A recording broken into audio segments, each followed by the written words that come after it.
A very good morning to all of you. Last class में हम लोगों ने स्टार्ट किया था हायर परचेज, और हायर परचेज के अंदर हमने दो क्वेश्चंस किए थे, राइट। आई होप सबको वो क्लियर है। मैंने उनके सॉल्यूशंस भी शेयर किए थे, और ये जो दो क्वेश्चंस थे, क्वेश्चन नंबर 2 और ये question number 4, you were suppose to practise it by yourself, and I hope you have done it. तो इसके अंदर आज मैं एक और न्यू कंसेप्ट इंट्रोड्यूस कर रही हूँ, जो है कैलकुलेशन ऑफ इंटरेस्ट और फुल रिपोजिशन का। तो हायर परचेज में हमने समझा था कि जब कोई बायर, राइट, दो पार्टीज होती हैं, एक होता है हायर वेंडर और एक होता है हायर परचेजर, हायर बायर। तो हायर परचेजर हायर वेंडर से कोई भी एसेट लेता है और उसकी पेमेंट वो इंस्टॉलमेंट्स में करता है, और जब वो इंस्टॉलमेंट सारी कंप्लीट हो जाती है तब हायर परचेजर उस पर्टिकुलर एसेट का ओनर बनता है। लास्ट इंस्टॉलमेंट से पहले, पे करने से पहले तक हायर बायर के पास, हायर परचेजर के पास उसका ओनरशिप राइट नहीं होता है, राइट। अब क्योंकि ओनरशिप राइट नहीं है, सपोज हायर परचेजर कोई भी इंस्टॉलमेंट छोड़ते, उसको 3 इंस्टॉलमेंट्स पे करनी होती, पे करनी है। For instance first instalment, second instalment, third instalment के बाद एसेट उसका हो जाएगा। लेकिन अगर जो हायर बायर है वो अपनी थर्ड इंस्टॉलमेंट नहीं पे करता, तो उस केस में क्या होगा? अगर थर्ड पे ना करे, चाहे वो सेकंड इंस्टॉलमेंट पे ना करे, उस केस में क्या होगा? उस केस के अंदर जो हायर वेंडर है, यानी जिसने सामान बेचा है हायर परचेज अग्रीमेंट के अंदर, हायर वेंडर अपना जो एसेट है उसको वापस एक्वायर कर सकता है, राइट। सो इसको हम बोलते हैं रिपोजेशन। अब सपोज उसने एक ही एसेट बेचा था और वो एक ही एसेट एक्वायर कर रहा है वापस, so that is the case of full repossession, कि एक ही एसेट, सपोज एक ही कार हायर परचेज पे ली और उसकी इंस्टॉलमेंट नहीं पे करी, सो हायर वेंडर ने अपनी वो एक कार वापस ले ली। तो ये बन जाता है हमारा केस ऑफ फुल रिपोजेशन, जहां पर पूरा का पूरा एसेट वापस हायर वेंडर वापस ले रहा है परचेजर से। और सेकंड केस बनता है जहां पर सपोज 5 कार सेल करी, जो हायर वेंडर है उसने हायर परचेजर को 5 कार सेल करी, और परचेजर ने फिर से डिफॉल्ट किया और थर्ड इंस्टॉलमेंट अपनी नहीं पे करी। सो वहां पर ऑप्शन क्या होता है? या तो हायर वेंडर अपनी पांचों की पांचों गाड़ियां वापस ले ले, या फिर उनके बीच में कोई अग्रीमेंट सेट होता है वेंडर और बायर के बीच में, जिसमें जो हायर वेंडर है वो कुछ कार्स, यानी 5 में से सपोज वो 3 वापस ले लेता है और 2 वो छोड़ देता है हायर परचेजर के पास, कि जो उसकी बची हुई पेमेंट्स है वो आगे फ्यूचर में पे कर देगा। सो ये जो केस होता है ये बन जाता है पार्शियल रिपोजेशन का, राइट। फुल रिपोजेशन जब सारा एसेट हायर वेंडर ने वापस ले लिया, पार्शियल में कुछ एसेट छोड़ दिया बायर के पास और कुछ एसेट ले लिया हायर वेंडर ने अपने पास, रिकवर कर लिया in case of default of payment, ठीक है। वो केस है पार्शियल रिपोजेशन। सो आज की क्लास में हम ये दोनों केसेस करने वाले हैं प्रैक्टिकल में, फुल रिपोजेशन और partial repossession. So this first question number 5, you can take a screenshot of this question. मैंने ये क्वेश्चन बुकलेट भी आपके साथ, पीडीएफ भी आपके साथ शेयर किया था। सो जिनके पास पीडीएफ है, they can see question number 5 in it. Quickly go through this question number 5. So इस क्वेश्चन नंबर 5 में क्या है? X is purchasing a machine from Y. X is the hire purchaser and Y is the vendor. So X machine ले रहा है Y से 5,60,000 की। इसके अंदर 1.5 लाख रुपए डाउन पेमेंट है और उसने 1.5 लाख की 3 इंस्टॉलमेंट्स बनवाई हैं, ठीक है। Hire purchaser is going to pay 1.5 lakh rupees 3 times at the end of each year, means 3 साल तक वो 1.5 लाख रुपए देगा। आगे फर्दर कह रहा है जो X है, he is depreciating the asset at 10% written down value, and because of financial difficulties X paid the down payment and the first installment but could not pay the second installment, and the seller took possession of the asset. So we are supposed to prepare necessary accounts in this case. यानी यहाँ पे क्या किया? X ने hire purchase पे तो लिया, लेकिन उसने डाउन पेमेंट दे दिया, फर्स्ट इंस्टॉलमेंट दे दिया, और सेकंड और थर्ड इंस्टॉलमेंट नहीं, वो सेकंड इंस्टॉलमेंट नहीं दे पाया। जैसे ही वो सेकंड इंस्टॉलमेंट नहीं दे पाता तो वहां पर राइट आ जाता है कि हायर जो वेंडर है वो अपना एसेट वापस ले ले। सो यहाँ पर हायर वेंडर ने अपना एसेट वापस ले लिया। ठीक है, एक ही एसेट था, पूरा एसेट वापस ले लिया, so this becomes the case of full रीपोजेशन।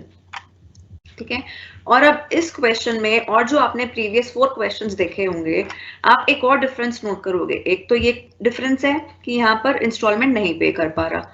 दूसरा डिफरेंस जो अगर हम देखें हमें दिखाई देगा, दूसरा डिफरेंस ये है कि यहाँ पर हमें रेट ऑफ इंटरेस्ट नहीं गिवन। ठीक है, ऐसे क्वेश्चन को क्लियरली पढ़ो, इस क्वेश्चन के अंदर रेट ऑफ इंटरेस्ट नहीं गिवन। सो जो हमने लास्ट क्लास में क्वेश्चन गिवन थे वहां पे रेट ऑफ इंटरेस्ट गिवन था, इसलिए हमने इजीली इंटरेस्ट कैलकुलेट कर लिया। कैसे कैलकुलेट किया था? Amount outstanding into rate of interest.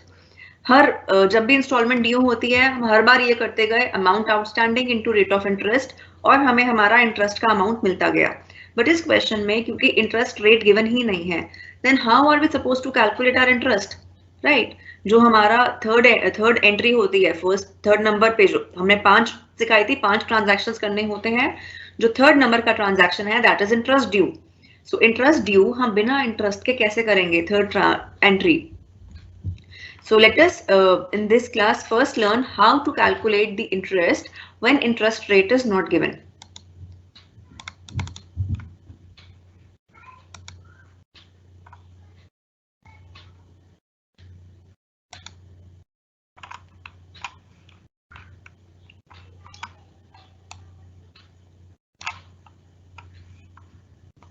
Maximizing the screen, maximizing the size, and hopefully it is visible. ठीक है, अब हम सीखते हैं कैलकुलेशन ऑफ इंटरेस्ट। सो हमें क्वेश्चन के अंदर क्या गिवन था कि हमारे जो मशीन है उसका कैश प्राइस है, cash price of the machine is equal to 5,60,000। This is the cash price. और जो हायर परचेज प्राइस है, I told you what is hire purchase price in previous class. Hire purchase price is the total price that we are paying in order to make the asset in our name, right? The total price that the hire purchaser is paying to the hire vendor to make the asset in his name, right? For acquiring the ownership of that asset. So hire purchase price क्या हो जाता है? hire purchase price, hire purchase price is your down payment, right? down payment कितनी है question में? down payment given है 1.5 लाख की, plus all the investments. So we have here 3 investments. ठीक है, 3 installments plus all the installments, not so 1.5 lakh plus 3 installments of 1.5 lakh. ये हमारा बन जाता है हायर परचेज प्राइस, यानी 1.5 लाख हमने उसको सबसे पहले डाउन पेमेंट में दिए, फिर हर साल के एंड में उसको 1.5 लाख रुपए देने हैं। सो टोटल प्राइस हम कितना पे करेंगे to make the asset, to acquire the ownership of the asset? So this will be 4,50,000 plus 1,50,000, that is going to give you 6 lakh. Purchase price total आ रहा है 6 लाख। ठीक है, ये अगर फॉर्मूला आप लोग भूल गए हो तो मैं ये दिखा देती हूँ स्क्रीन पर। हमने लास्ट क्लास के अंदर ये फॉर्मूले सीखे थे। ये hire purchase price is equal to down payment plus sum of all the instalments. So this I have done there, right?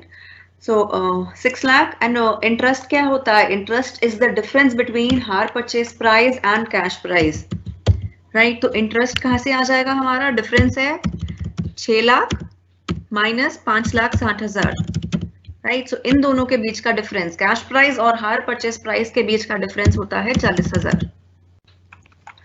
हमें हमारा इस क्वेश्चन से इस फॉर्मूले से टोटल इंटरेस्ट मिल गया। ठीक है, 40,000 का हमारा टोटल इंटरेस्ट है। But now the question is कि हमें जो इंटरेस्ट है वो 3 बार दिखाना है। Interest due, interest due, right? First year में, सेकेंड ईयर में और थर्ड ईयर में। सो हम ये 40,000 को कैसे डिवाइड करें? या तो हम 40,000 डिवाइड करें या फिर सारा इंटरेस्ट पहली बार में दिखा दें और बाकी 2 इंस्टॉलमेंट्स पे 0 इंटरेस्ट ड्यू कर दें। क्या वो राइट करेक्ट चॉइस है अगर हम ऐसा करते हैं? No, that is not correct, that won't be correct, क्योंकि हर इंस्टॉलमेंट के अंदर इंटरेस्ट का एक कंपोनेंट होता है, right? So how should we calculate this interest?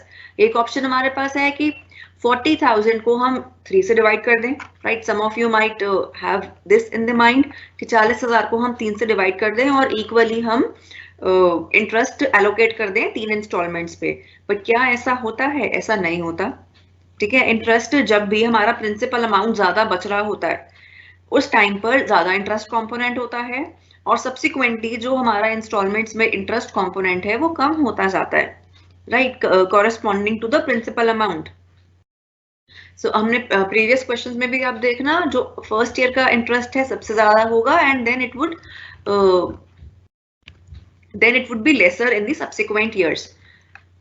सो इसके अंदर अब हमें 40,000 या 3 साल के अंदर डिवाइड करने हैं। So how should we do that? So इसके लिए हम ये स्टेप फॉलो करते हैं जो मैं आपको दिखा रही हूँ। What do? We write down total hire purchase price. So total hire purchase price कितना है जो हमने कैलकुलेट किया अभी, टोटल हायर परचेज प्राइस है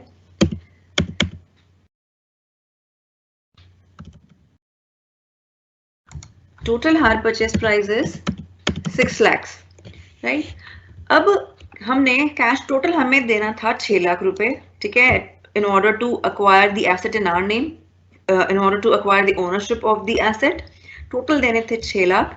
बट उसमें से हमने शुरू के अंदर ही बिगनिंग में ही 1.5 लाख रुपए कैश डाउन कर दिया, ठीक है। हमने क्या किया, 1.5 लाख रुपए कैश डाउन पेमेंट दे दी।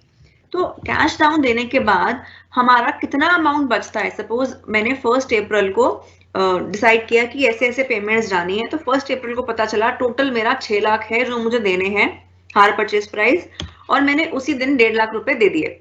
सो जो अमाउंट बचता है सबसे पहले दैट इज 4,50,000 की। अब मेरा 1 अप्रैल को, ठीक है, हायर परचेज प्राइस था 6 लाख, उसमें से 1.5 लाख आज दे दिए। सो अब जो मेरा प्राइस बच रहा है to be given to the hire vendor that is 4,50,000। मुझे सारे 6 लाख नहीं देने, अब मुझे सिर्फ 4.5 लाख देने हैं। तो फर्स्ट अमाउंट ड्यू, ठीक है, हमने यहाँ पर देखना है फर्स्ट अमाउंट ड्यू कैसे आया। फर्स्ट अमाउंट ड्यू कितना आया, that is 4,50,000। So first amount due is 4,50,000। हमने at the end of the first year first instalment pay कर दी, ठीक है। 4.5 लाख हमारा सबसे पहला अमाउंट ड्यू था to be given to hire vendor, फिर उसमें से हमने 1.5 लाख की फिर से पहली इंस्टॉलमेंट पे कर दी। जब हमने 1.5 लाख की अमाउंट इंस्टॉलमेंट पे कर दी, फिर हमारा आ जाता है सेकंड अमाउंट ड्यू, यानी अब हमें कितने देने हैं पैसे हायर वेंडर को, और कितने पैसे देने हैं। सो इस केस में और उसको देने हैं 3 लाख रुपए, अभी 3 लाख रुपए और बच रहे हैं, ठीक है। सेकंड अमाउंट ड्यू हुआ 3 लाख का। फिर आ गया सेकंड इंस्टॉलमेंट का टाइम, हमने सेकंड इंस्टॉलमेंट भी पे कर दी,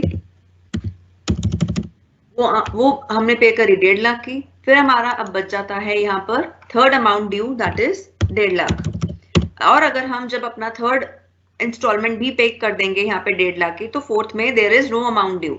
सो आइडियल क्या होता है, क्या करना है, जो ये 40,000 का इंटरेस्ट आया है, हमें इस 40,000 के इंटरेस्ट को अमाउंट ड्यू की रेशियो में डिवाइड करना है, ठीक है। तो जितना अमाउंट ज्यादा ड्यू होगा उतना ज्यादा इंटरेस्ट बनेगा, और जैसे जैसे वो कम होता जाएगा अमाउंट ड्यू, वैसे वैसे इंटरेस्ट भी कम होता जाएगा। सो हमें इस 40,000 को अमाउंट ड्यू के रेशियो में डिस्ट्रीब्यूट करना है। सो अमाउंट ड्यू का रेशियो क्या है, 4,50,000 is to 3 lakh is to 1,50,000, that is nothing but your 45 to 30 is to 15, or we can also write it as 3 is to 2 is to 1. So हमें क्या करना है, हमें इस 40,000 को इस 3 is to 2 is to 1 के रेशियो में डिस्ट्रीब्यूट करना है, राइट। हमने इस जब जिन केसेस में हमें रेट ऑफ इंटरेस्ट नहीं गिवन, तो वहां पर हम कैश प्राइस और हायर परचेज प्राइस के डिफरेंस के थ्रू हमारा इंटरेस्ट निकालेंगे, जो हमने इस क्वेश्चन में निकाला 40,000, और इस 40,000 को हायर वेंडर को कितना अमाउंट ड्यू है, राइट, हर साल के एंड में उस रेशियो में डिस्ट्रीब्यूट करेंगे। सो कितना अमाउंट ड्यू है वो हमने यहाँ से निकाला, साल के एंड में कितना अमाउंट ड्यू है, हर साल कितना अमाउंट ड्यू हो रहा है वो हम यहाँ से निकाल रहे हैं। सो हायर परचेज प्राइस था 6 लाख, जिसमें से कैश डाउन पेमेंट कर दी 1.5 लाख की। सो पहला अमाउंट ड्यू जो हुआ वो हुआ 4.5 लाख का, फिर 1.5 लाख की पेमेंट जाएगी, फिर सेकेंड अमाउंट ड्यू हो जाएगा 3 लाख का, फिर सेकेंड इंस्टॉलमेंट जाएगी, फिर अमाउंट ड्यू हो जाएगा 1.5 लाख का, फिर थर्ड इंस्टॉलमेंट जाएगी, अमाउंट ड्यू होगा 1.5 लाख का, और इसके बाद there will be nil when we are going to pay third instalment, हमारा सारा ऑब्लिगेशन कंप्लीट हो जाएगा। सो अमाउंट ड्यू का रेशियो यहाँ से हमने निकाला 45 is to 30 is to 15, that is nothing but your 3:2:1. So now if you divide 40,000 in this ratio, divide कैसे करना है? So we are going to add this up. 3 plus 2 plus 1. So that gives me total of 6. 3 plus 2 plus 1, 6. So ratio में कैसे divide करेंगे इसको हम? 40,000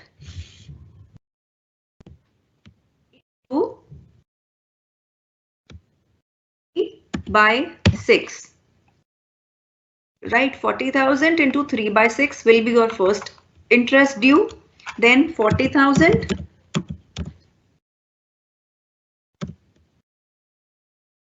into 2 by 6 will give you your second amount due, second interest due, and 40,000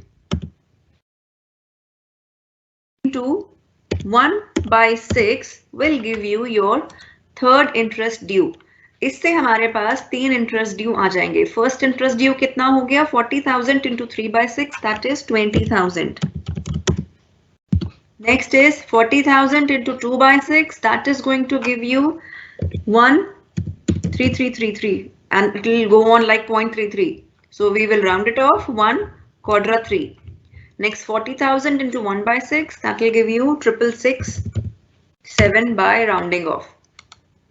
Right, so if we add these three amounts up, we are going to get again 40,000 जो हमारा total interest है. So this is how we are going to calculate our interest due in the cases where rate of interest is not given. I hope it is clear to all of you. Now let us do this, make the accounts. ठीक है, अब यहाँ पर वो क्या कर रहा है? वो the hire purchaser, he is paying the down payment. He is paying the down payment. He is paying the first installment, but he is not able to pay the second installment, because of which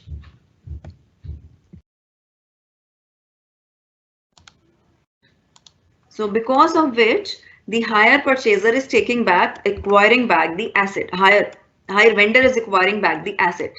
So let us now record. सबसे पहले हमारी entry जो होती है that is of asset purchase. So asset purchase की entry क्या होती है? Asset account debit to hire vendor. So asset here in this case is machine. So we have made machine account. So asset account debit to hire vendor. So hire vendor के account में आ जाएगा buy asset और we write buy machine. और इसके आगे हम लिखते हैं हमारा cash price. ठीक है, हायर परचेज प्राइस नहीं आता, अमाउंट में आता है कैश प्राइस विच इज 5,60,000. हमने ये रिकॉर्ड किया मशीन अकाउंट में भी. सो मशीन अकाउंट के अंदर भी आ जाएगा to hire vendor, again cash price that is 5,60,000. Next on the second place we record our down payment. So हमारा डाउन पेमेंट कितना हो जाएगा? डाउन पेमेंट की एंट्री क्या होगी? Hire vendor to cash. Hire vendor to cash. So I'm writing here down payment in brackets DP. ठीक है, so to cash, what was the amount of down payment? That was 1,50,000. मैंने यहाँ पे record कर दिया hire vendor account debit to cash 1,50,000. So this is done in the first year in the beginning. ठीक है, फिर उसके बाद जो थर्ड नंबर पे एंट्री आती है, थर्ड नंबर पे ट्रांजैक्शन आता है, that is for interest due, right? For charging of interest. So for charging of interest क्या एंट्री होती है? Journal entry is interest account debit to hire vendor account. मैंने ये फाइल आपके साथ शेयर की है, आप वो फाइल में जर्नल एंट्रीज भी देख सकते हैं अगर कंफ्यूजन हो रहा है तो. सो तो entry is interest account debit to hire vendor. तो यहाँ पर आ जाएगा बाय इंटरेस्ट. पहला इंटरेस्ट कितना ड्यू है हमने कैलकुलेट किया था. पहला interest, first interest due is 20,000. ठीक है, वो हम यहाँ पे लिख देते हैं. फर्स्ट इंटरेस्ट ड्यू है 20,000. इंटरेस्ट ड्यू के बाद हमारी जो एंट्री आती है that is for payment of instalment. So यहाँ पर हम करते हैं again to cash. In brackets you can write down first instalment. First instalment है 1.5 लाख की. So that we record here.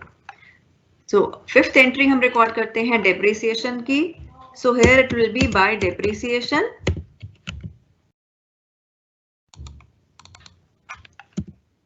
Bye depreciation, हमारा डेप्रिसिएशन का जो इंटरेस्ट रेट है that is 10% per annum on WDV. So 5,60,000 into 10% gives us 56,000. ठीक है, फिर हमें यहाँ पर फर्स्ट ईयर क्लोज करना है and we are going to calculate our balances. So balance in machine account is 50,400 and balance in hire vendor account is 2,80,000. So we carry forward these balances to next year. So next year में balance BD हो जाएगा 2,80,000 in hire vendor account, and in machine account the balance BD is 50,400.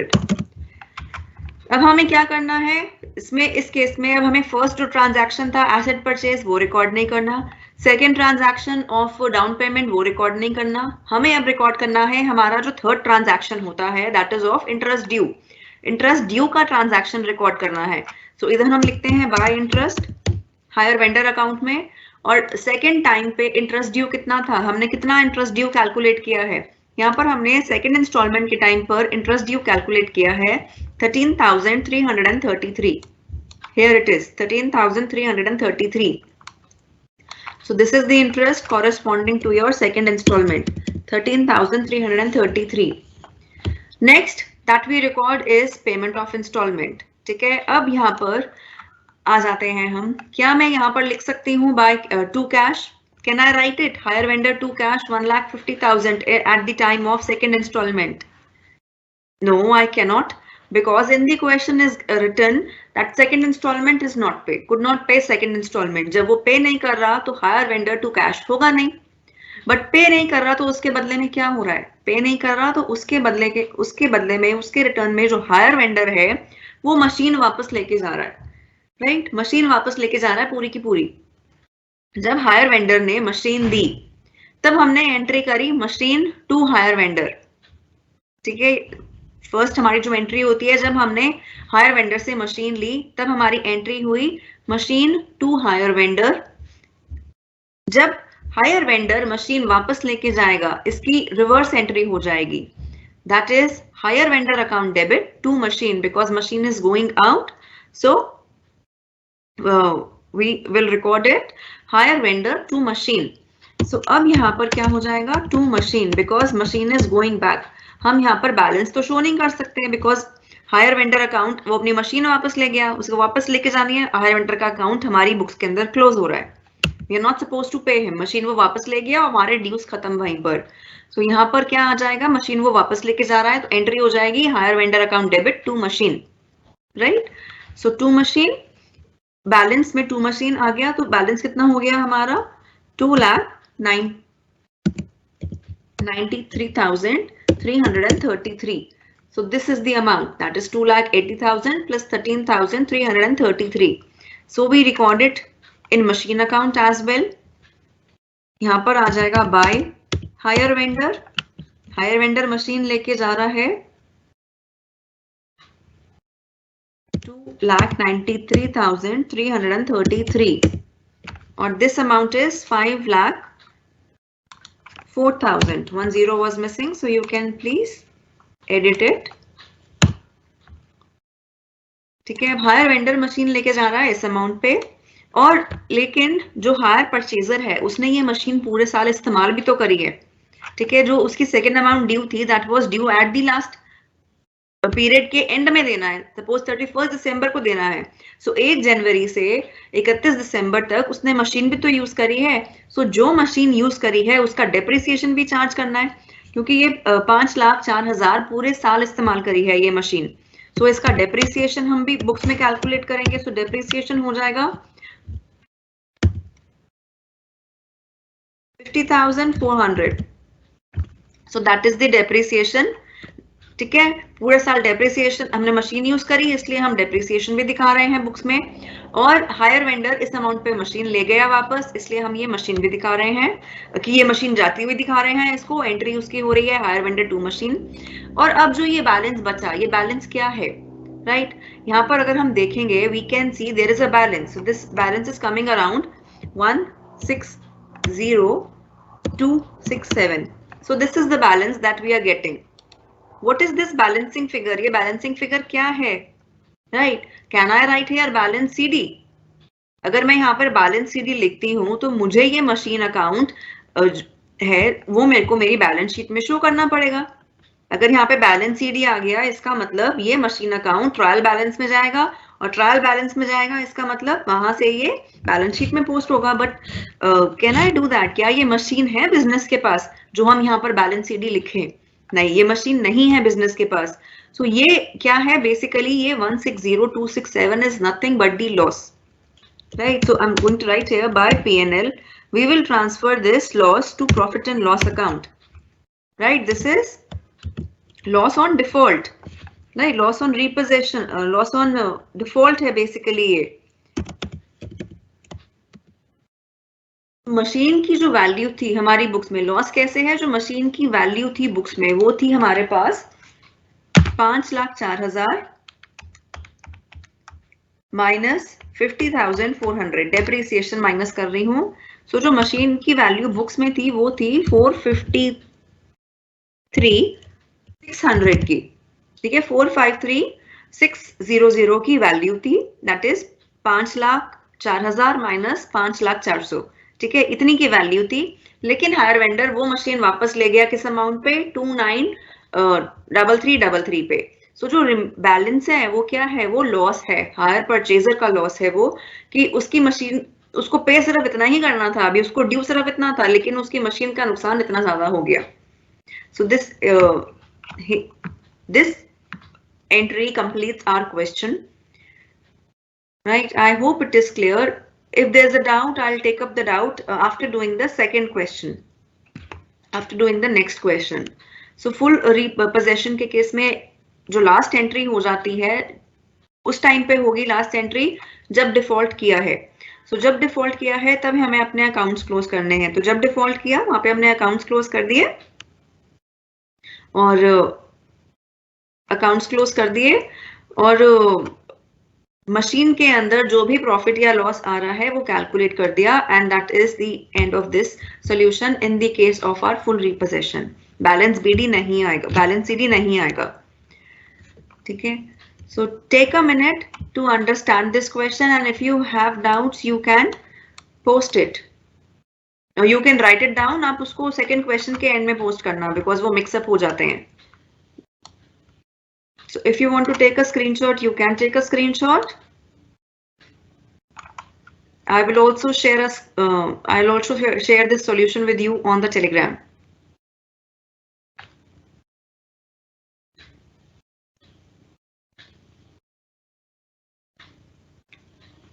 So I hope this question is resolved. You know how to solve it. Next.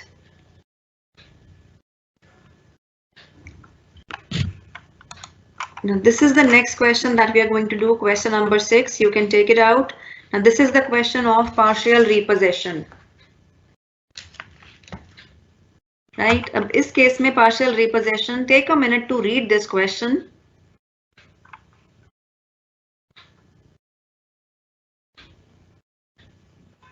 Take a minute to read this question on partial repossession.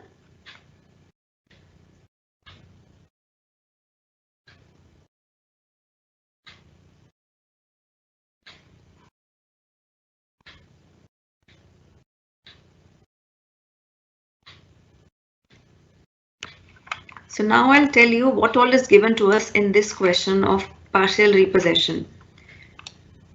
इसे easy हमें करना है, अगर ये question करना है तो इन questions में जो पार्शियल रिपोजेशन के क्वेश्चंस आएंगे स्पेसिफिकली, उसके अंदर जो आपके वर्किंग नोट्स होंगे, see they are going to carry marks, आपको वो वर्किंग नोट्स शो करने हैं, राइट, दे हैव वेटेज, और उनको बहुत ही क्लियरली बनाना है, बिकॉज आपके वर्किंग नोट्स जितने क्लियर होंगे उतना इजी होगा आपके लिए ये क्वेश्चन करना। तो इस क्वेश्चन में हमें क्या गिवन है, दैट ऑन 1 जनवरी 2020, ठीक है, 1 जनवरी 2020 को 5 टीवी सेट परचेज कर रहा है हायर परचेजर हायर वेंडर से, और उसका प्राइस क्या है, कैश प्राइस क्या है, कैश प्राइस है 20,000, 5 टीवी ले रहा है, 20,000 का एक टीवी है, तो टोटल कैश प्राइस कितना हो गया, टोटल कैश प्राइस हो गया, जो ये ब्लू बॉक्स है प्लीज उसको देखते रहिए,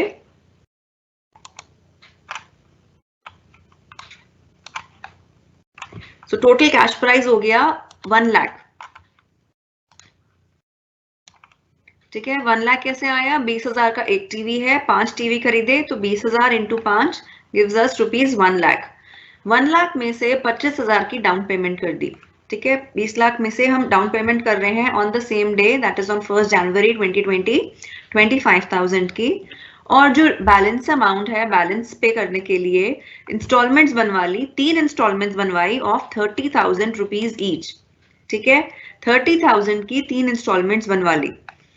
क्वेश्चन में गिवन है जो हायर वेंडर है वो इंटरेस्ट चार्ज कर रहा है एट 10%, इस अमाउंट पे वो इंटरेस्ट चार्ज कर रहा है, और जो बायर है बायर डेप्रिसिएशन लगा रहा है 20% पर एनम WDV, ठीक है, बायर डेप्रिसिएशन लगा रहा है 20% per annum written down value पे, ये बायर की डेप्रिसिएशन है कि बायर अपने बुक्स में क्या चार्ज कर रहा है।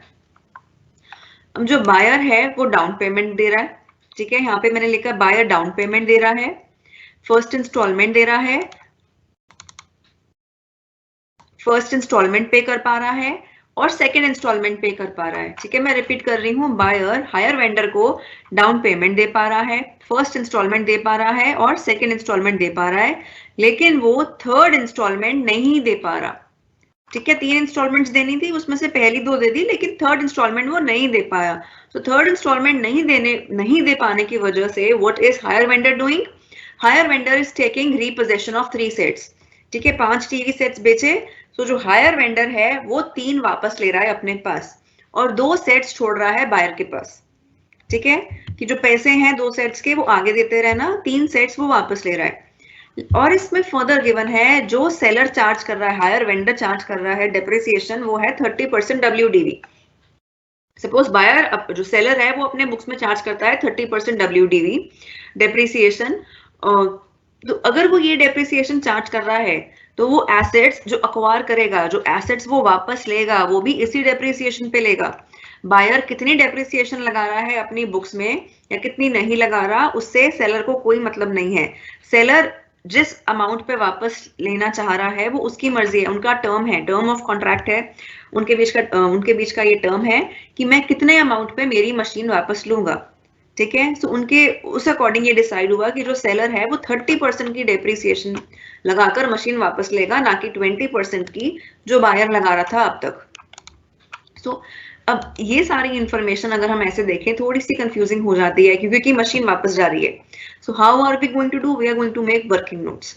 हम वर्किंग नोट्स बनाते हैं, 3 सेट्स रीपोजेस हुए, ठीक है, उसका 3 सेट्स रीपोजेस हुए उसका, और जो 2 सेट्स बायर के पास रह गए उसका, जो 2 सेट्स बायर के पास रह गया उसके लिए हमें एक्चुअली वर्किंग नोट बनाने की जरूरत नहीं है, बट ये वर्किंग नोट हम सिर्फ इसलिए बनाते हैं जिससे हमें अपना जो आंसर है वो टैली करने में एट द एंड इजी हो जाए, ठीक है। सो यहाँ पर हमारे जो वर्किंग नोट्स बन रहा है वो बन रहा है 3 सेट्स रीपोजेस्ड, जो हायर वेंडर ने 3 सेट वापस ले लिए, और जो 2 सेट बायर के पास रह गए उसके, हम इन दोनों के अलग अलग वर्किंग नोट्स बना रहे हैं। और जो 3 सेट्स रीपोजेस हो रहे हैं उसके ऊपर 2 अलग अलग डेप्रिसिएशन लग रही हैं, एक तो लग रही है 20% की जो बायर लगा रहा है और एक लग रही है 30% की जो सेलर लगा रहा है, ठीक है, सेलर अपनी बुक्स में 30% दिखाता है फॉर इंस्टेंस और बायर अपनी बुक्स में 20%, तो हमें ये ना दोनों अलग अलग दिखाना है। रीजन क्या है we will get to know अभी कैलकुलेशंस करने के बाद। सो अब let us start plotting, let us start making this working note. It is very important for you to make this working note in every question of partial repossession.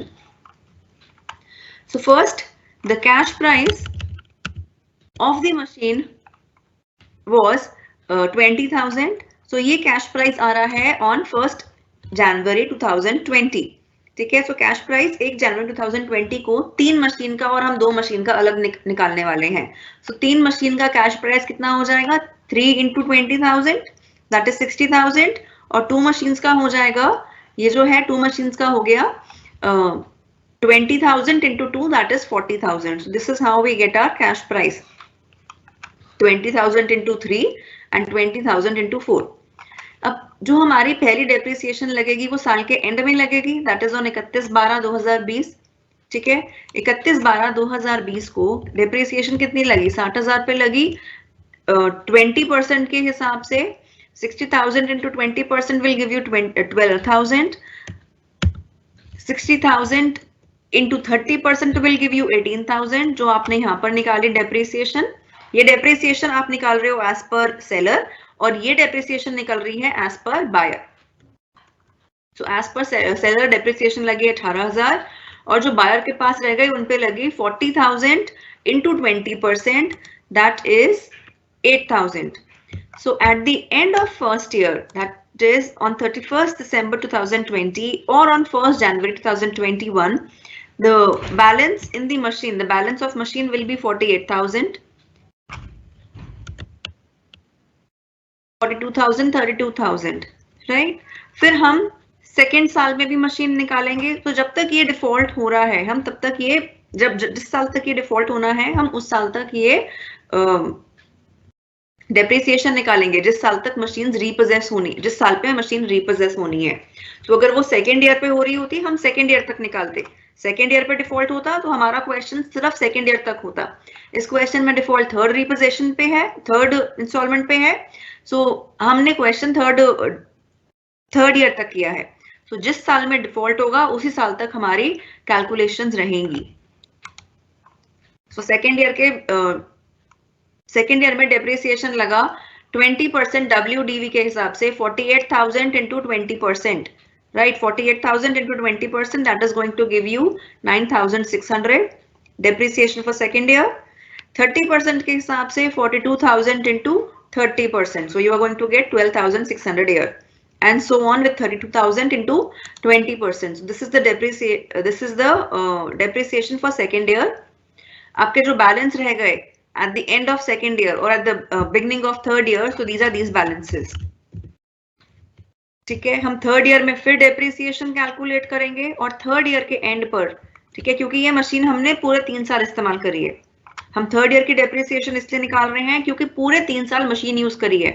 3 साल के end में हमने payment नहीं करी, लेकिन 3 साल तक हमने मशीन तो इस्तेमाल की थी, इसलिए हम डेप्रिसिएशन भी लगाएंगे।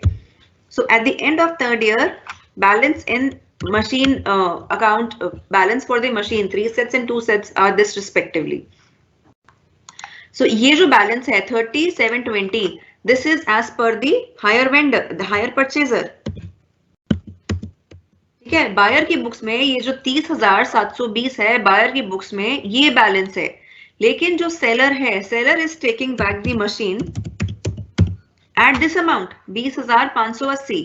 अब इसका रेलेवेंस यहाँ पे क्या है, इन डिफरेंस का क्या है यहाँ पे रेलेवेंस, फिर से बता रही हूँ। जो बायर की बुक्स है, जो हम मशीन अकाउंट बना रहे हैं, मशीन अकाउंट में जो हमारा बैलेंस बचेगा वो बचेगा 3720, ठीक है, फॉर 60,000 मशीन्स। पर जो सेलर वापस लेके जा रहा है वो इस मशीन को लेकर जा रहा है 2580 पर।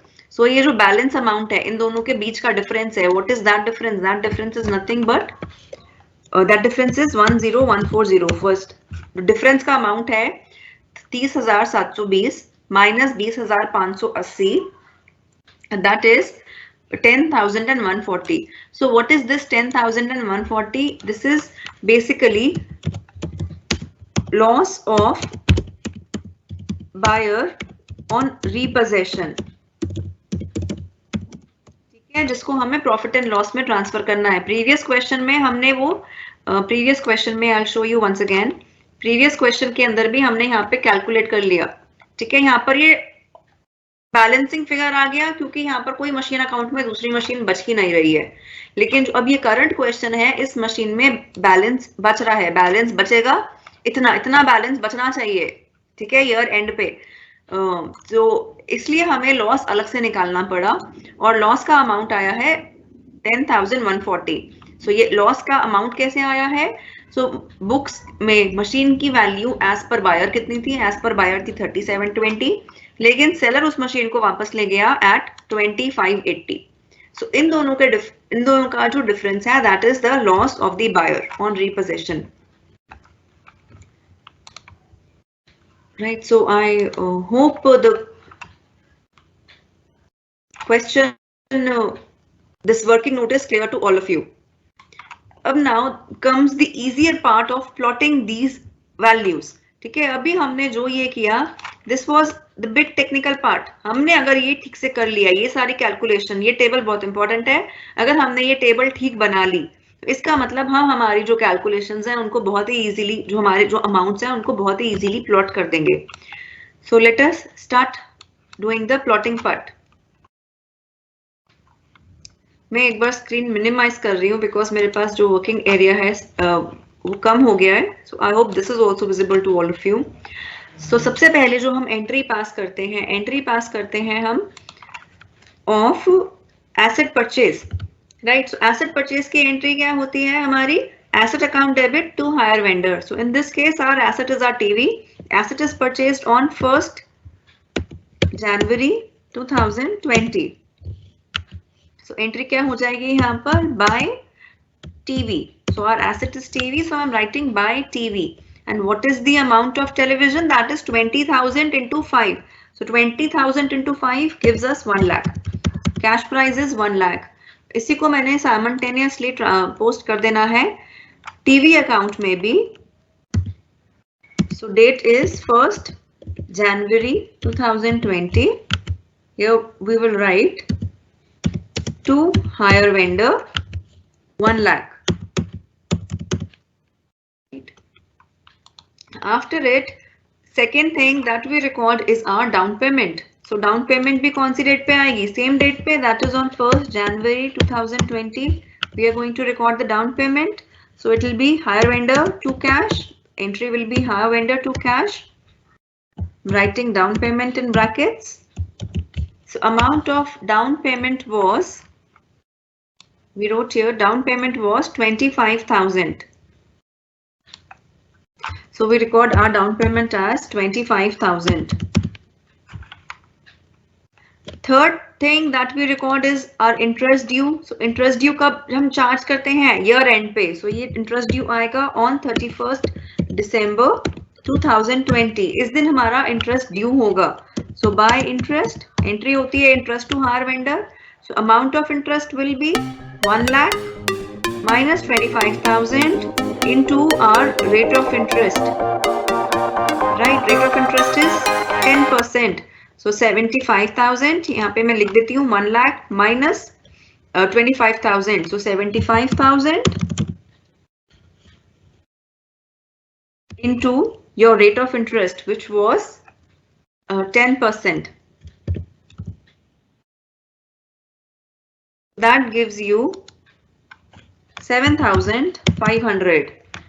फिर हम इसके बाद करते हैं हमारी इंस्टॉलमेंट पे. फर्स्ट इंस्टॉलमेंट पे कर रहे हैं हम 31st December 2020 को. We will pay our first installment, so to cash, and the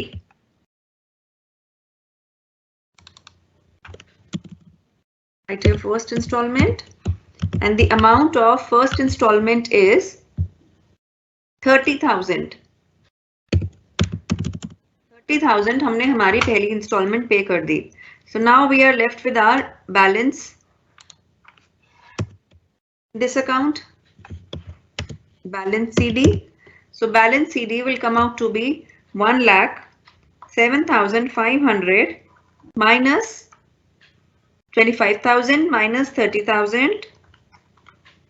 So which is going to give you 52,500. So this is the balance CD at the end of first year. Hire vendor account के अंदर भी we are going to charge depreciation. Fifth entry हमारी depreciation की होती है, that is on 31st December 2020. By depreciation will be 1 lakh into 20%. So 1 lakh into 20% will give you 20,000. So balance is 80,000. ठीक है. Next year opening में we will transfer these balances. So on 1st January 21 we have balance BD in machine account of rupees 80,000. And in hire vendor account on 1st January 2021 we have balance BD of 52,500. ठीक है. Balance BD record करने के बाद अब जो first entry होती है asset purchase की वो नहीं करनी, सेकेंड एंट्री डाउन पेमेंट की वो नहीं करनी, थर्ड एंट्री होती है इंटरेस्ट ड्यू की, वो हमें करनी है. सो इंटरेस्ट ड्यू कब करते हैं? ईयर एंड पे. सो that is on 31st December 2021. So bye interest. Second interest due कितना हो जाएगा? 52,500 into 10%. 52,500 into 10% is your interest due. So that gives you 5250. 5250 आपका second interest due है. And at the end of second year, that is on 31st December 2021, payment installment is made. Right? So installment, so कितना हो जाएगा? To cash. This is for your second installment. Second instalment भी जा रही है 30,000 rupees की. आपने वो रिकॉर्ड कर दी सेकेंड इंस्टॉलमेंट 30,000 की. ठीक है. फिफ्थ एंट्री हम रिकॉर्ड करते हैं डेप्रिसिएशन की ईयर एंड पे, वो भी हम रिकॉर्ड कर लेते हैं टीवी अकाउंट में. सो 31st December 2021 depreciation will be 80,000 into 20%. So 80,000 into 20% will give us 16,000. Next we calculate our balances. So balance CD in machine account will be 64,000. That is 80,000 minus 16,000, 64,000. And in your hire vendor account, balance on 31st December will be 52,500 plus 5250 minus 30,000. That is going to give you 27,750. 27,750. ठीक है. So we carry these balances forward to the next year. So next year, that is on 1st January 2022, in your TV account, balance BD is 64,000. ठीक है. And on 1st January 2022, 1st January 2022, balance BD is 27,750. Now इस जो ये वाला year है, this is the year of payment of our final instalment. Right. Third instalment जो है final instalment है. सो फाइनल इंस्टॉलमेंट वाले ईयर में अगर आपको हमारा प्रीवियस क्वेश्चन याद हो तो इंटरेस्ट ड्यू कैसे निकलता है? जिस ईयर में हमारी इंस्टॉल जो फाइनल ईयर होता है, फाइनल ईयर का इंटरेस्ट ड्यू कैसे निकलता है? हम 27,750 इंटू 10% कर देंगे? नहीं, we are not going to do that. हमने जो फाइनल ईयर का इंटरेस्ट था वो कैसे निकालना था? हमारा जो फाइनल इंस्टॉलमेंट का अमाउंट था, दैट इस क्वेश्चन में है 30,000 minus or whatever balance is there, balance remaining balance to be paid is 27,750. So difference between the two of them will be your interest due. ठीक है. ये जो क्वेश्चन जो मैंने फर्स्ट क्वेश्चन कराया था क्लास के अंदर, लास्ट क्लास में फर्स्ट क्वेश्चन, उसको देखना. हमने फाइनल ईयर में इंटरेस्ट ड्यू ऐसे ही निकाला है, जो हमारा बैलेंस बीडी है उसका और जितना हमने इंस्टॉलमेंट पे करना है, इन दोनों का डिफरेंस. ये मैंने तब एक्सप्लेन किया था इसका reason. So this amount comes out to be 2250. This is very important point. You have to remember it, right? और ये सिर्फ करना है फाइनल ईयर ऑफ इंस्टॉलमेंट वाले केस में. So 2250 आ गया यहाँ पर interest due. And on this year, right? This year जो हम नेक्स्ट एंट्री करेंगे वो करते हैं इंस्टॉलमेंट की. So are we paying the instalment? Is the hire purchaser paying the installment? No, the hire purchaser is not paying the installment. So what is happening in this case? In this case, hire vendor is taking back 3 machines, right? Leaving 2 with the hire purchaser. So यहाँ पर क्या हो रहा है? I just write down. This is on 31st December 2022. So on 31st December 2022, I cannot write hire vendor account debit to cash. I cannot write to cash because third installment पे ही नहीं की जा रही. So मैं to cash कैसे लिख दूं? So instead क्या हो रहा है? मशीन वापस लेके जा रहा है हायर वेंडर. So जब उसने दी थी मशीन, हमने एंट्री की थी hire vendor, sorry machine TV to hire vendor. अब वो टीवी वापस लेके जा रहा है तो एंट्री हो जाएगी हायर वेंडर टू टीवी. सिर्फ रिवर्स एंट्री हो जाएगी इसकी. So यहाँ पर हो जाएगा टू टीवी. ठीक है. अब टू टीवी कितने में वापस लेके जा रहा है? 3 टीवी वापस लेके जा रहा है, लेकिन कितने में लेके जा रहा है? वो कैलकुलेशन हमने यहाँ करी है कि वो 30% डेप्रिसिएशन चार्ज कर कर अपने 3 टीवी वापस लेके जा रहा है. सो कितने में लेके जा रहा है? वो लेके जा रहा है 20,580 में. सो हमें वहां पर ये अमाउंट शो करना है 20,580, 20,580. हायर वेंडर अपने 3 टीवी सेट्स इस प्राइस पर लेके जा रहा है. अब बच जाता है यहाँ पर बैलेंस निकल के आएगा 9420 का. ठीक है. if you will calculate you will have a credit balance of 9420. now what is this 9420? ठीक है. this is nothing but the amount that the hire purchaser still has to pay to hire vendor, क्योंकि 2 sets अभी भी उसके पास हैं. ठीक है. क्योंकि 2 सेट्स अभी भी हायर परचेजर के पास हैं. सो इसलिए we are going to write here to balance CD because 2 sets are yet with the hire vendor and the hire purchaser, and hire purchaser is supposed to pay for the 2 sets which are left with him. So this is balance. This is how we are going to close our hire vendor account. Hire vendor account में इसके अलावा और कुछ नहीं करना. Important point was remembering this calculation of interest here. Now let us go to our TV account. ठीक है. अब यहाँ से टीवी थर्ड ईयर में वापस ले गया. ठीक है. हमने डेट लिख दी यहाँ पे 31/12/2022. अब इस दिन हमने एंट्री करी हमारी बुक्स के अंदर hire vendor account debit to TV, क्योंकि टीवी वापस जा रहा है. ठीक है. 3 टीवी वापस जा रहे हैं. सो टीवी आ जाएगा यहाँ पर बाय टीवी अकाउंट. ठीक है. यहाँ पर आप लिख देंगे बाय टीवी अकाउंट. और किस अमाउंट पे वापस जा रहे हैं? जा रहे हैं 20,580 पे.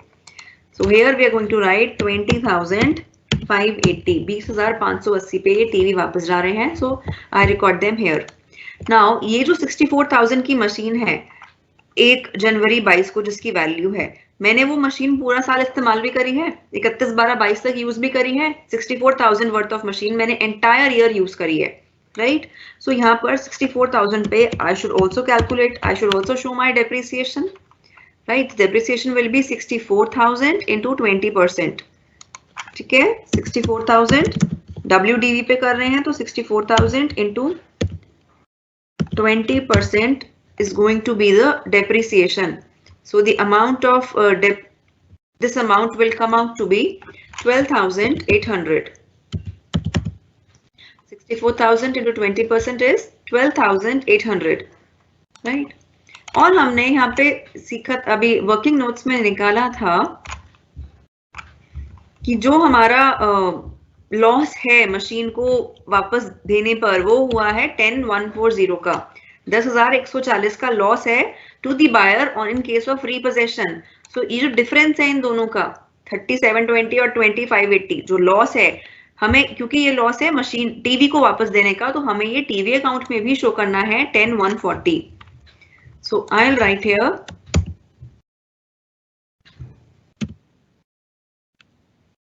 P&L 10,140 because hire buyer incurs a loss of this amount on sending back 3 TV sets. ठीक है. अब इसके बाद जो भी आपका बैलेंस बचेगा that will be your balance CD. So in this case, in this the question, our balance CD is going to be 2,480. If you do the calculations, you will see the balance will come out to be 2480. अब ये किस चीज का balance है? ये balance है जो 2 TV sets